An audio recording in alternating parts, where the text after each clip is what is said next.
方撃ち抜け。了解。新兵器巨大パチンコ青カブト総威力特闘見よ。 Vous connaissez ce King? Non? Mais si, ce brave guerrier qui peut te bourrer des snipers. Bref, aujourd'hui le but c'est de fabriquer son kabuto pour un cosplay en convention, et qui dit convention dit règle.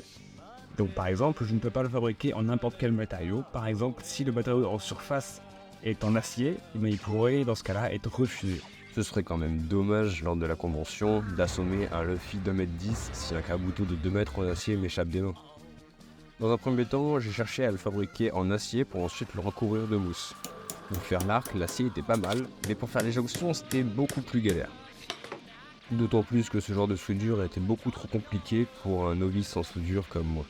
Finalement, j'ai décidé de le faire en tube PVC. Pour la jonction, c'est tout bête. Je fais ça avec un raccord PVC en T de plomberie. Par contre, pour l'arc, c'est un peu plus compliqué. Il a fallu le chauffer, le déformer, puis le refroidir à l'eau pour figer le tube. Tout du moins, si on peut encore appeler ça un tube. Ensuite, pour faire les tiges sur lesquelles se fixent les élastiques, j'ai simplement repris les chutes du tube PVC. Je les ai coupées à la longueur, puis chauffées, aplaties, puis découpées. Enfin, je les ai rechauffées pour les replier. C'est un peu long, mais une fois qu'on y est, ça va tout seul. Après ça, avant de les fixer ensemble, je les peins en blanc, puis ensuite en vert. Enfin, pour les élastiques du kabuto, puisque ça reste un lance-pierre à la base, eh bien, ce sera de la récup. Plus une chambre à air crevée qui balade au fin fond du garage, eh bien, une fois découpé en lamelles, eh bien, ça fait de très bons élastiques, mine de rien.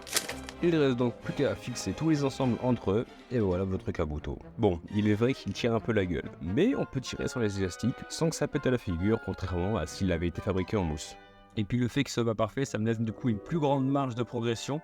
Par exemple, imaginez l'arc qui avait posé problème avec la déformation du tube PVC en résine polyester ou bien époxy. Il suffirait dans ce cas-là simplement de couler la résine dans un moule qui fera office d'arc.